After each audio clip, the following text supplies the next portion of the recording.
Hello, detectives! Well, we are nearing the end of our mystery. Tonight, we're going to be reading chapters 27 and 28. Chapter 27 is titled, A Happy Fourth. His aviator's helmet again flapped over his ears. Otis Amber danced up to his soup kitchen companion, flung his arms around her body, and squeezed her tightly. "Hey, Crow, old pal, old pal." "They said I was innocent, Otis. They said I was innocent," she replied vaguely. Angela, too, wanted to hug her and welcome, but closeness was not possible for either of them. Instead, Angela offered a crooked smile. Crow nodded and lowered her eyes, only to raise them to Madame Who clutching a Mickey Mouse clock. "Things very good," Madame Who said, extending her free hand and shaking Crow's hand up and down. "It was all a regrettable mistake," Ed Plum explained to the judge. "Can you imagine? That sheriff wanted to arrest me, not Crow. Me, Edgar Jennings Plum. He wanted to arrest the attorney. Fortunately, the coroner determined that Mr. McSuthers died of a heart attack, as did Samuel W. Westing." "Then Turtle's right," Theo said. "There was no murder. The coroner was part of the plot." Ed Plum had no idea what Theo was talking about. Masking his ignorance with arrogance, he continued, "I had my suspicions about this entire affair from the start. I came here for one reason only, to announce my resignation from all matters regarding the Westing estate, with sincere apologies to all concerned." "Wasn't there a last document?" Judge Ford asked, knowing that Sam Westing had to make his last move. "Yes, but as I no longer take a legal interest, please turn it over to the court." Baffled by the word court, the lawyer set the envelope on the desk and found his way out of Sunset Towers. Without once clearing her throat, Judge Ford proceeded to read the final page of the will of Samuel W. Westing. 17th.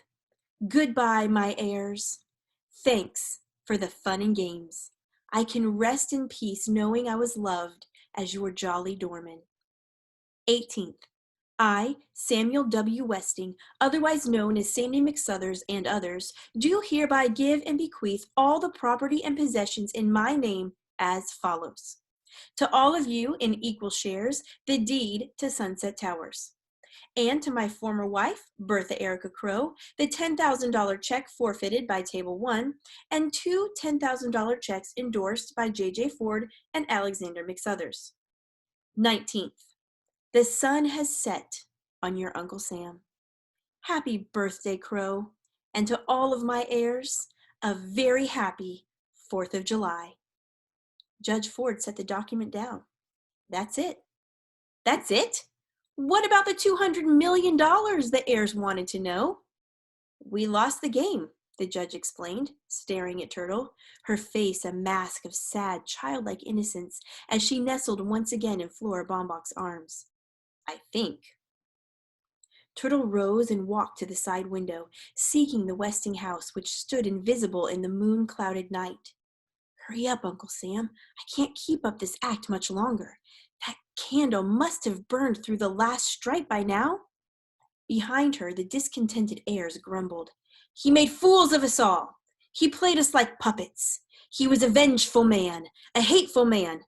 Winclopple? He tricked us, the cheat. A madman, stark, raving mad. Oh my, just listen to you, Flora Baumbach said. You each have $10,000 more than you started with, and an apartment building to boot.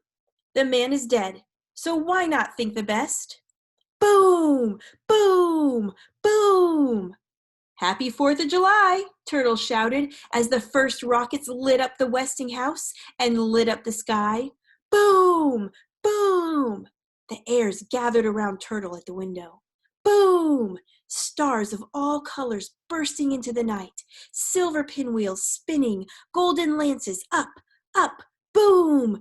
Crimson flashes, flashing, blasting, scarlet showers, boom! Emerald rain, boom! Orange flames, red flames leaping from the windows, sparking the turrets and firing the trees. Boom! Cried Madame Who, clapping her hands with delight. The great winter fireworks extravaganza, as it came to be called, lasted only 15 minutes. 20 minutes later, the Westinghouse had burned to the ground. "Happy birthday, Crow," Otis Amber said, reaching for her hand. The orange glow of the morning sun had just begun its climb up the glass front of Sunset Towers when Turtle set out to collect the prize.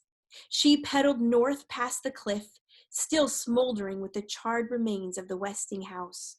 Reaching the crossroads, she turned into the narrow lane whose twisting curves mimicked the shoreline. The heir who wins the windfall will be the one who finds the fourth. It was so simple once you knew what you were looking for. Sam Westing, Barney Northrop, Sandy McSuthers. West, north, south. Now she was on her way to meet the fourth identity of Wendy Winkloppel. She probably could have figured out the address too, instead of looking it up in the Westingtown phone book. There it was, number 4, Sunrise Lane. A long driveway, its privacy guarded by tall spruce, led to the modern mansion of the newly elected chairman of the board of Westing Paper Products Corporation. Turtle climbed the stairs, rang the bell, and waited. The door opened. Turtle felt her first grip of panic as she confronted the crippled doctor. Could she have been wrong? "I'd like to see Mr. Eastman, please," she said nervously. "Tell him Turtle Wexler is here." "Mr. Eastman is expecting you," Dr. Sykes said. "Go straight down the hall." The hall had an inlaid marble floor, no oriental rugs. Reaching its end, she entered a paneled library, this one filled with books. There he was, sitting at his desk. Julian R. Eastman rose.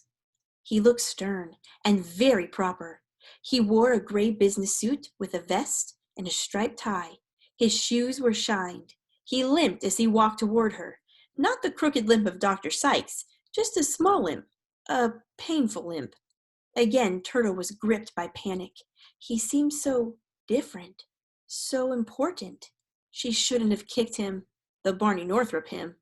He was coming closer. His watery blue eyes stared at her over his rimless half-glasses. Hard eyes. His teeth were white, and not quite even. No one would ever guess they were false. He was smiling. He wasn't angry with her. He was smiling. "Hi, Sandy," Turtle said. "I won." Chapter 28, And Then. Turtle never told. She went to the library every Saturday afternoon, she explained, which was partly true. "Make your move, Turtle. You don't want to be late for the wedding." The ceremony was held in Shin Hu's restaurant. Grace Wexler recovered, draped a white cloth over the liquor bottles, and set a spray of roses on the bar. No drinks would be served today. Radiant in her wedding gown of white heirloom lace, the bride walked down the aisle, past the tables of well-wishers, on the arm of Jake Wexler. Mr. Who, the best man, beamed with pride at her light footsteps as he supported the knee-knocking and nervous groom. A fine red line of a scar marked Angela's cheek, but she looked content and lovely as ever in her pale blue bridesmaid gown. The other bridesmaid wore pink and yellow, with matching crutches. The guests cried during the wedding and laughed during the reception. Flora Baumbach smiled and cried at the same time. "You did a good job altering the wedding dress, Baba," Turtle said, which made the dressmaker cry even harder. "A toast to the bride and groom," Jake announced, raising his glass of ginger ale, "to Crow and Otis Amber." The heirs of Uncle Sam Westing clinked glasses with the members of the Good Salvation Soup Kitchen, sobered up for the happy occasion. "To Crow and Otis Amber." Apartment 4D was bare. For the last time, Judge Ford stared out the side window to the cliff, where the Westing house once stood. She would never solve the Westing puzzle. Perhaps it was just as well. Her debt would finally be repaid, with interest. The money she received from the sale of her share of Sunset Towers would pay the education of another youngster, just as Sam Westing had paid for hers. "Hi, Judge Ford. I came to say goodbye," Chris said, wheeling himself through the door. "Oh, hello, Chris. That was nice of you. But why aren't you studying? Where's your tutor?" She looked at the binoculars hanging from his neck. "You haven't been bird watching again, have you? There'll be plenty of time for birds later. First, you must catch up on your studies if you want to get into a good school." Good heavens, she was beginning to sound like Mr. Who. "Will you come to see me?" Chris asked. "It gets sort of lonely with Theo away at college." The judge gave him one of her rare smiles. He was a bright youngster. Real smart, Sandy had said. He had a good future. Sandy had said that too. He needed her influence and the extra money, but she might smother him with her demands. "I'll see you when I can, and I'll write to you, Chris. I promise." Whose Little Foot Ease, patent pending, was selling well in drugstores and shoe repair shops. "Once we capture the Milwaukee market, I'll take you to China," James Hu promised his business partner. "Okay," Madam Hu replied, toting up accounts on her abacus. No hurry. She had many friends in Sunset Towers now, and no more cooking. Her husband had bought her a nice pantsuit to wear when they called on customers, and for her birthday, Doug had given her one of his medals to wear around her neck. The secretary to the president of Schultz Sausages was back on the job. Her ankle mended. Sidel Pulaski had discarded her crutches. She had all the attention she could handle without them. After all, she was an heiress now. It wasn't polite to ask how much, but everyone knew Sam Westing had millions. Of course, she could retire to Florida, she said, but what would poor Mr. Schultz do without her? And then, one unforgettable Friday, Mr. Schultz himself took her to lunch. Jake Wexler had given up his private practice, both private practices, now that he had been appointed consultant to the governor's inquiry panel for his state lottery, thanks to a recommendation by Judge Ford. Grace was proud of him, and his daughters were doing well. In fact, everything was fine, just fine. Who's on First was a great success. Grace Wexler, the new owner, offered free meals to the sports figures who came to town, and everyone wanted to eat where the athletes ate. The restaurant's one windowless wall was covered with autographed photographs of Brewers, Packers, and Bucks. Grace straightened the framed picture of a smiling champion, signed, "To Grace W. Wexler, who serves the #1 food in town, Doug Hu."